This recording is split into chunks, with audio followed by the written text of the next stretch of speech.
اور انشاءاللہ تعالی جو ہے اس طرف نہ پہلے میں اتنا زیادہ بڑا بولنا نہیں چاہتا، نہ پہلے جو باتیں تو بہت ہوئی تھیں کہ جی لوگ بھوک سے مر گئے،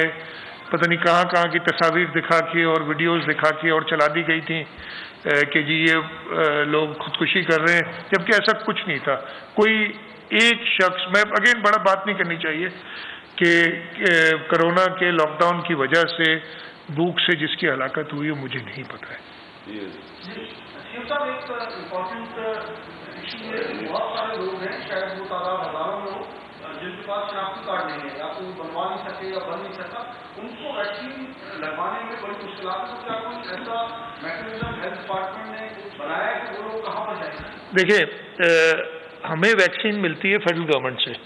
پھر ان کا ایک طریقہ کار ہے کہ ویکسین کو اکاؤنٹ فار کرنا پڑتا ہے، اور اس میں جو گڑبڑیں ہوئی ہیں، یہ مسائل ہوئے، ان کی بڑے سختی سے نظر ہے جو تھوڑی بہت ہوئی ہیں۔ ان سے ہم نے بہت پہلے کہا ہوا تھا، پھر ہم نے اجازت بھی لی کچھ لوگوں کی جن کے پاس نہیں تھا شناختی کارڈ۔ ابھی بھی میں یہ کہوں گا کہ ایک سسٹم ہم نے یہ بھی سوچا ہے کہ جی وہ جو کارڈ ایشو کریں، اس کارڈ کا نمبر جو ہوگا پہلا وہ اس کا